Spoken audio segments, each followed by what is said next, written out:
नमस्कार, खबरें अब तक में आपका स्वागत है। मैं हूं आपके साथ पवन शर्मा। खबरें अब तक में आज बात होगी महाकुंभ आयोजन से लोगों को मिलने वाले रोजगार की, दिल्ली में भारतीय जनता पार्टी के सीएम चेहरे की और अमेरिका से भारत डिपोर्ट किए गए प्रवासियों की। इन सभी मुद्दों पर विस्तार से चर्चा करेंगे, लेकिन इससे पहले आइए नजर डालते हैं इस वक्त की हेडलाइंस पर। महाकुंभ में स्नान करने वालों की संख्या 40 करोड़ के पार, उमड़ा श्रद्धालुओं का हुजूम। अरविंद केजरीवाल का चुनाव आयोग पर आरोप, बोले पारदर्शी काम नहीं कर रहा ईसी। अवैध बांग्लादेशी नागरिकों के खिलाफ मुंबई पुलिस की बड़ी कार्रवाई, डिपोर्ट किए गए 20 लोग। महाराष्ट्र चुनाव नतीजे में गड़बड़ी की गई, राहुल गांधी का बड़ा आरोप। महाकुंभ में फिर लगी आग, शंकराचार्य रोड के पंडाल जले। कानपुर मेडिकल कॉलेज के सीनियर्स ने की रैगिंग, 6 महीने के लिए 8 स्टूडेंट सस्पेंड। भाजपा विधायक हार्दिक पटेल को बड़ी राहत, गुजरात सरकार ने वापस लिए 4 केस। चुनाव से पहले चढ़ा सियासी पारा, संसद भवन में पीएम मोदी से मिले बिहार एनडीए के 30 सांसद। सोने चांदी के भाव में आई गिरावट, 84,522 रुपए पहुंचा गोल्ड। हफ्ते के आखिरी कारोबारी दिन बाजार में उतार चढ़ाव, सेंसेक्स 198 अंक गिरा, निफ्टी 23,600 से नीचे। हेडलाइंस के बाद खबरें अब तक में एक बार फिर आपका स्वागत है। तो चलिए शुरू करते हैं खबरों का सिलसिला और बात करते हैं अपनी पहली खास खबर के बारे में। प्रयागराज में चल रहे महाकुंभ में अब तक 40 करोड़ लोग संगम में डुबकी लगा चुके हैं और श्रद्धालुओं के आने का सिलसिला अभी भी रुका नहीं है, लगातार जारी है। आपको बता दें, इस बार का महाकुंभ न केवल करोड़ों श्रद्धालुओं की आस्था का केंद्र बनेगा, बल्कि रोजगार का भी बड़ा जरिया साबित होगा। जी हां, 45 दिनों तक चलने वाले इस आयोजन में लगभग 12 लाख अस्थायी नौकरियां पैदा हुई हैं, जो कई क्षेत्रों के 8 लाख से अधिक कामगारों को लाभ पहुंचाएंगी। उत्तर प्रदेश के प्रयागराज में आयोजित ये ऐतिहासिक आयोजन आर्थिक विकास और अस्थायी रोजगार के लिहाज से बेहद खास है।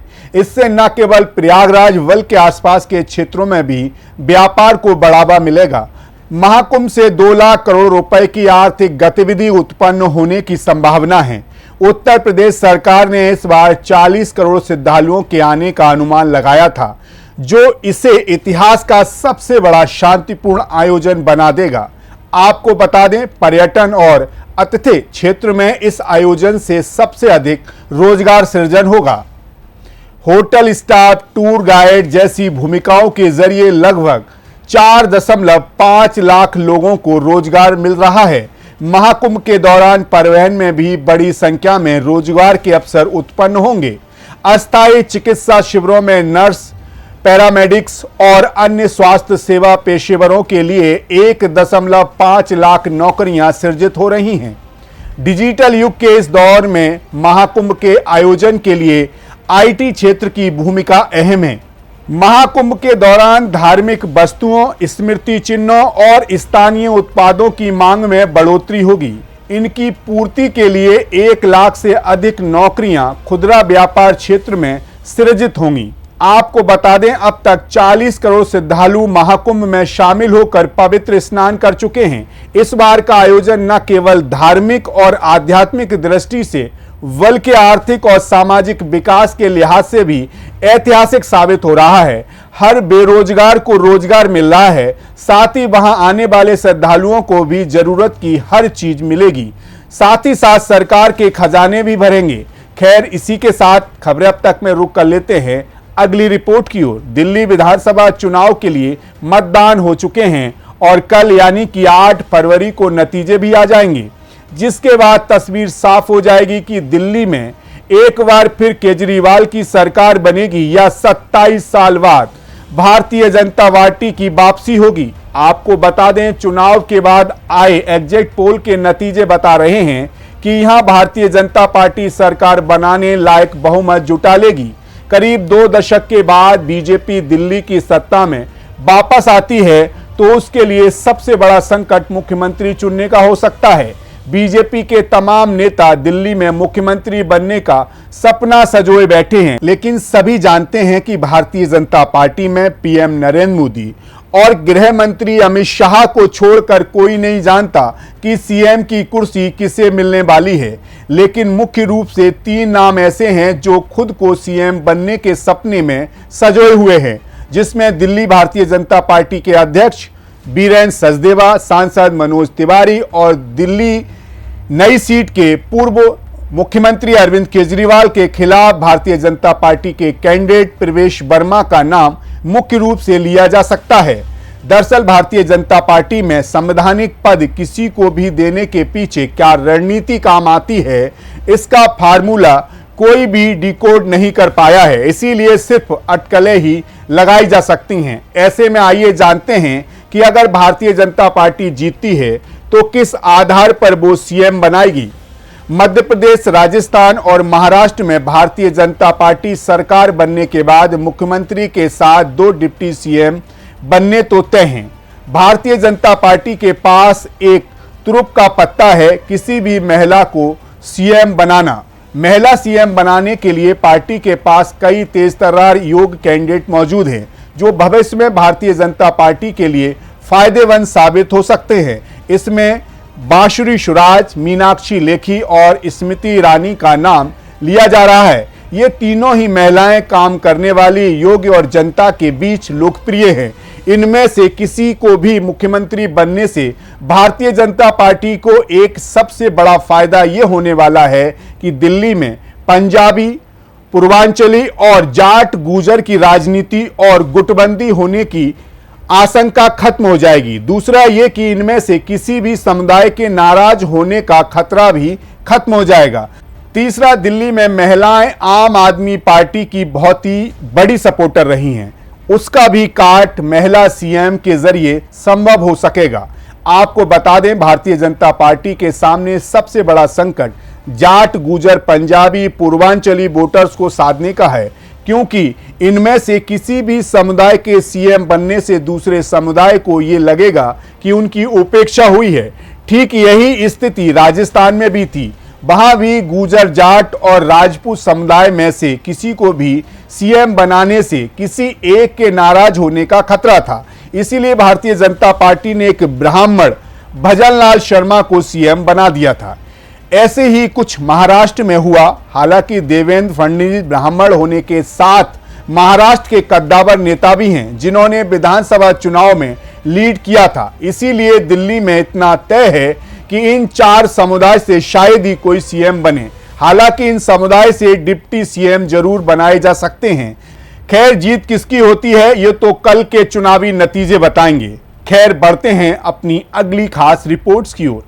अमेरिका के राष्ट्रपति डोनाल्ड ट्रंप ने देश से अवैध प्रवासियों को डिपोर्ट करने का काम शुरू कर दिया है। अमेरिका ने अपने सैन्य विमान के जरिए बुधवार को 104 भारतीय अप्रवासियों को वापस भारत भेज दिया था। हालांकि अब यह सवाल उठ रहा है कि क्या अमेरिका के भेजे गए इन प्रवासियों पर भारत में भी कोई कार्रवाई होगी, क्या उनकी पुलिस जांच होगी और क्या ये सभी अप्रवासी दोबारा कभी अमेरिका जा पाएंगे। हर किसी के मन में सवाल है कि अमेरिका ने जंजीरों में बांधकर अवैध तरीके से पहुंचे भारतीयों को स्वदेश पहुंचा तो दिया, लेकिन अब आगे क्या होगा।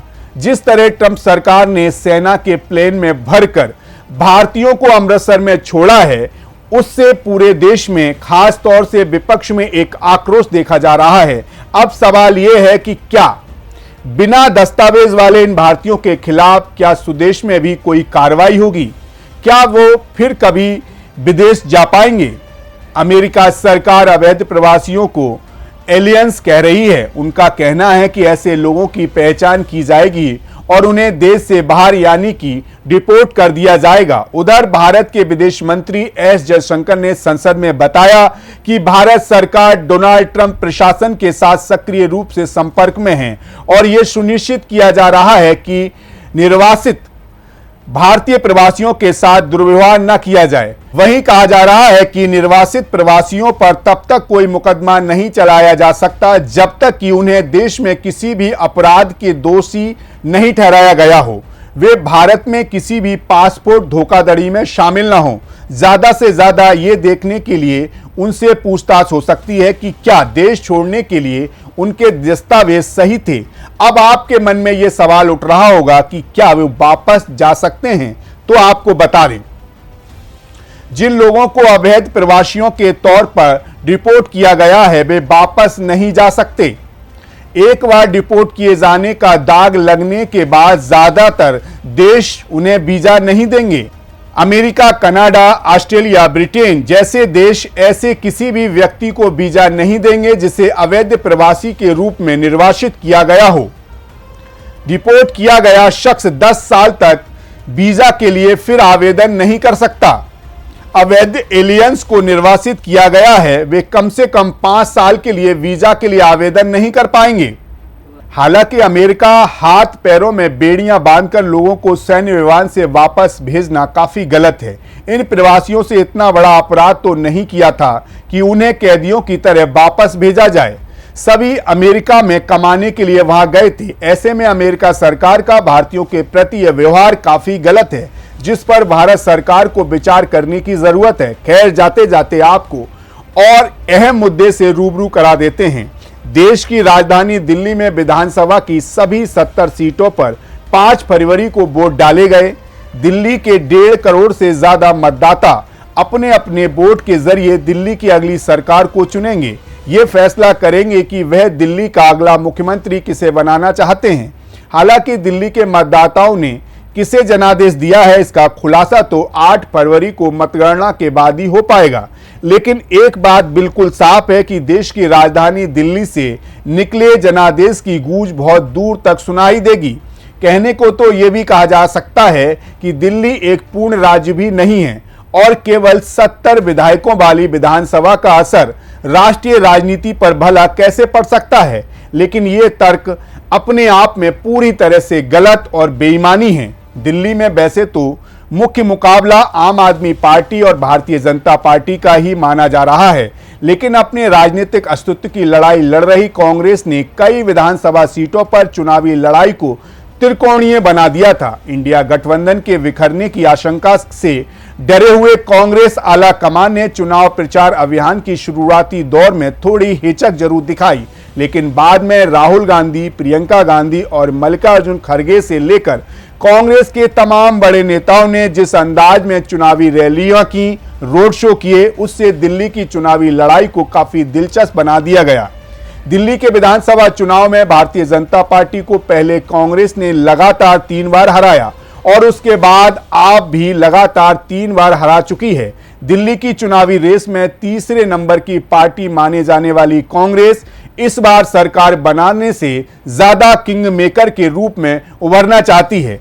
पिछले 2 विधानसभा चुनावों में एक भी सीट नहीं जीतने वाली कांग्रेस के लिए दिल्ली का ये चुनाव राजनीतिक अस्तित्व के लिए महत्वपूर्ण चुनाव माना जा रहा है। अगर कांग्रेस इस चुनाव में आम आदमी पार्टी को बाहर कर देती है तो राष्ट्रीय स्तर पर कांग्रेस मजबूत होकर उभरेगी। इसके बाद मजबूरी में आम आदमी पार्टी को दिल्ली सहित कई राज्यों में झुककर कांग्रेस से समझौता करना पड़ेगा। खैर, आपकी इस मुद्दे पर क्या राय हमें जरूर बताइएगा। तब तक आप मुझे दीजिए इजाजत और आप देखते रहिए सी न्यूज भारत। हर खबर आपके साथ, आपके हाथ।